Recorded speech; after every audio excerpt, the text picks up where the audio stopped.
External factors जो हैं इसमें number 1 is absence of naval power. अब ये वर्ड्स पे आप फोकस कीजिएगा, हमने वीक नेवल पावर नहीं लिखा, एब्सेंस ऑफ नेवल पावर लिखा।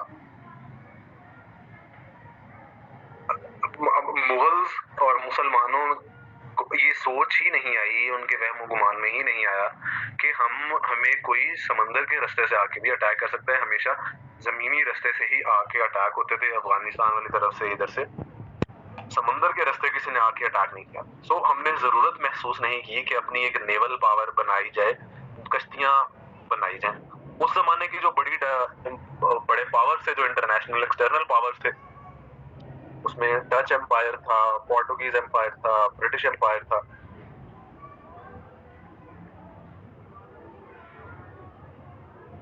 ये एम्पायर्स जो थे, इनके उस वक्त ग्लोरी की रीजन ही इनकी स्ट्रॉन्ग नेवीज थी कि ये नेवीज के जरिए जाकर डिफरेंट रीजन्स को कैप्चर करते थे।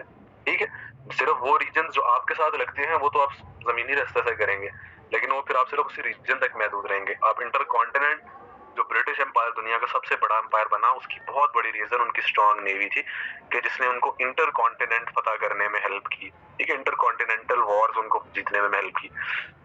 Same is with Dutch and Portuguese. तो मुसलमानों ने नेवी बनाई नहीं, तो उनकी नेवल पावर का ना होना उनके डाउनफॉल की एक बहुत बड़ी रीजन बना कि दुश्मन आते थे बाहर से कश्तियों के जरिए अटैक करके, जो सी शोरिंग एरियाज होते थे, जो बॉर्डरिंग एरियाज होते थे, उनको कैप्चर कर लेते थे। मुसलमानों का वो हिस्सा चला जाता था उनसे। तो जब आपके हिस्से जा रहे हैं आपसे, तो दैट मींस कि आप एक स्ट्रॉन्ग सोसाइटी में, बल्कि आप एक डाउनफॉल की तरफ जाता हुआ एम्पायर। ठीक है, सो एब्सेंस ऑफ नेवल पावर मुसलमानों के डाउनफॉल की पहली एक्सटर्नल फैक्टर बना। इस तरह सेकंड है राइज ऑफ ब्रिटिश। ब्रिटिश 1600 में इंडिया में आए सूरत में एक ट्रेडिंग कंपनी के तौर पे। ठीक है, ट्रेडिंग कंपनी के तौर पे इजाजत लेके कि हमें तिजारत करनी है, हमें इजाजत दीजिए, वो आए।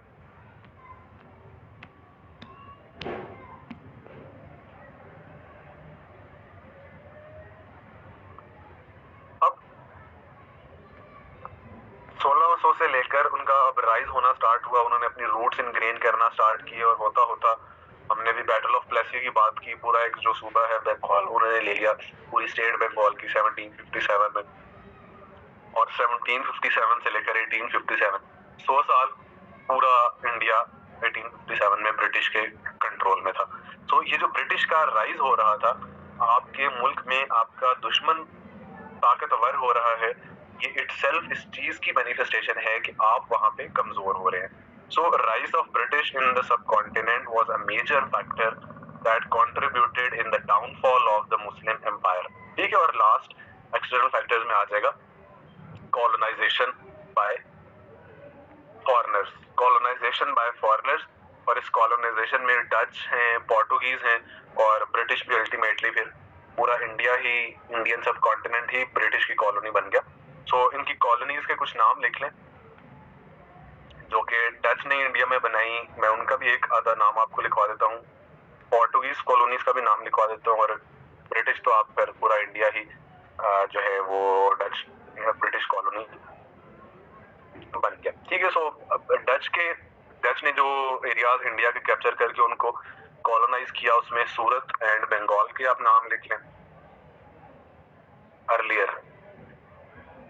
ठीक है, इसी तरह आप जो है वो पोर्टुगीज के भी मैं आपको एक दो नाम लिखवा देता हूँ, जो कि आप इसमें एज रेफरेंस अगर आप देना चाहें तो आप उसमें दे सकते हैं। इसमें गोवा जो है वो आ जाता है, इसी तरह बेंगलोर था इनका, लेकिन बाकी मुश्किल नाम है, आप गोवा ही चले कर ले सिर्फ।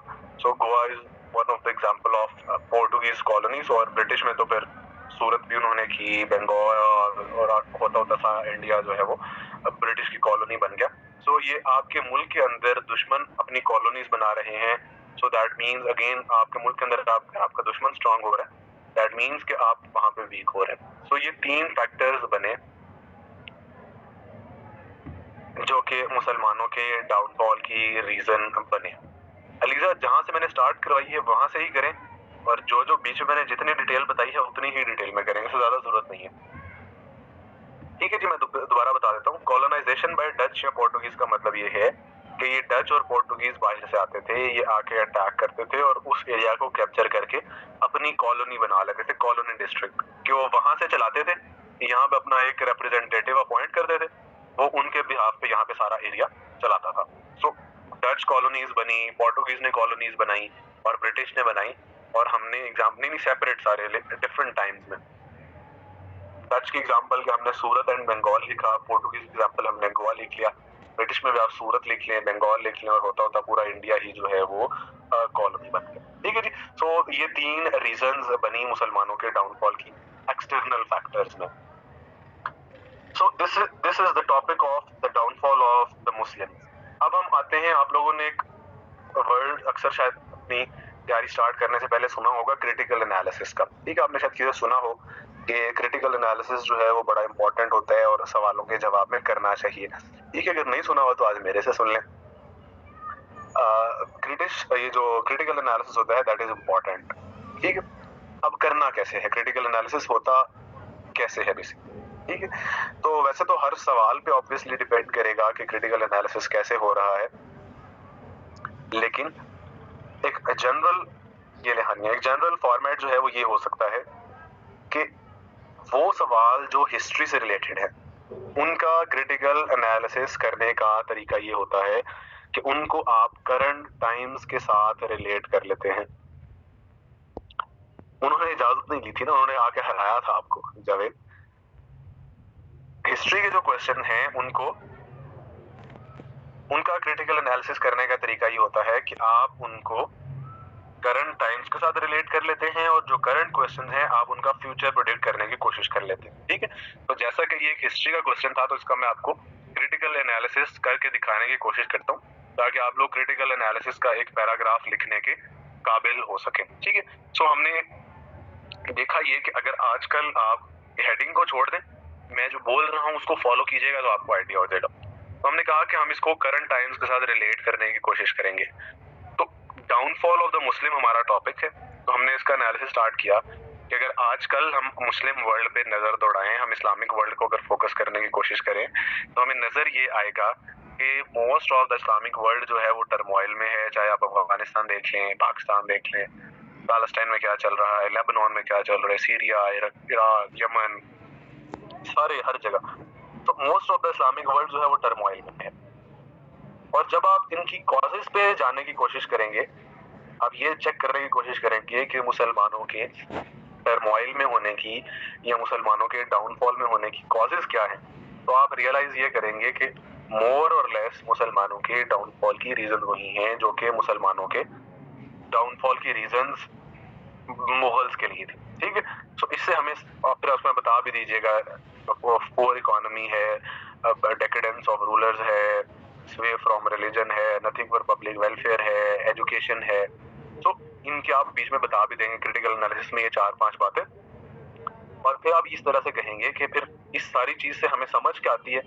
इस सारी चीज से हमें समझ ये आती है कि हमने अपनी गलतियों से सबक नहीं सीखा, हम वही गलतियां आज कर रहे हैं जो हम आज से 200 साल पहले कर रहे थे।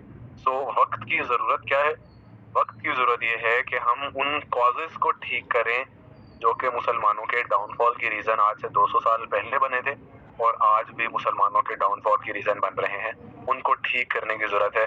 हमें एजुकेशन पे फोकस करने की जरूरत है, इकोनॉमी पे फोकस करने की जरूरत है, पब्लिक वेलफेयर पे, मॉरल वैल्यूज पे, इस तरह से।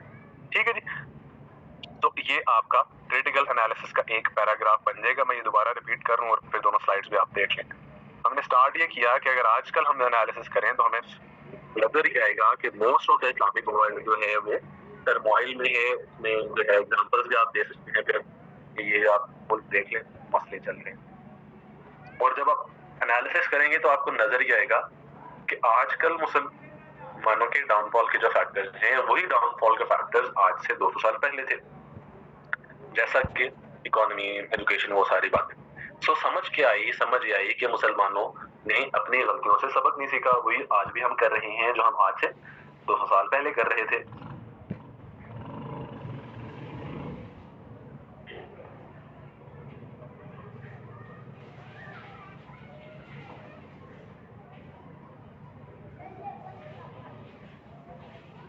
नीड ऑफ द और क्या है कि हम उन कॉजेज को ठीक करें जिसकी वजह से मुसलमानों का डाउनफॉल आ रहा है। ठीक है, अच्छा जी, अब आ जाते हैं आपके सवाल पे। बुक जो है वो आप कोई भी एक ले लें, नोआ की ले लें, वो इकराम रब्बानी की ट्रैक टू पाकिस्तान चलती है, वो ले लें, कोई भी वन बुक ले लें और कोशिश करें कि बुक से ज्यादा आप ऑनलाइन सोर्सेज अगर आप कंसल्ट कर लें तो वो ज्यादा बेहतर है। बुक्स जो है वो पुरानी लिखी होती हैं और ये सारा। ठीक है जी, किसी का कोई सवाल हो तो पूछ सकते हैं, नाउ इज द टाइम। है ही नहीं ग्लोरिया साहब की, तो वो ना वो नहीं मेंशन करना पड़ेगा।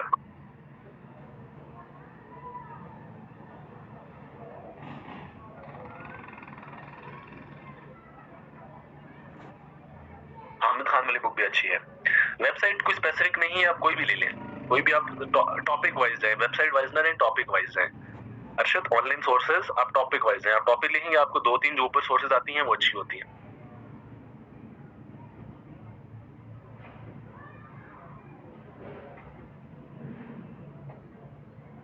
शहर हो सकती है लेकिन टाइम इज शॉर्ट, मतलब I will be honest, time बहुत कम है, so बहुत ज्यादा एफर्ट चाहिए होगी, बट डूएबल है। ठीक है जी, वो करेंगे इंशाल्लाह सोबिया नेक्स्ट क्लास में, स्ट्रक्चर ऑफ द क्वेश्चन करेंगे।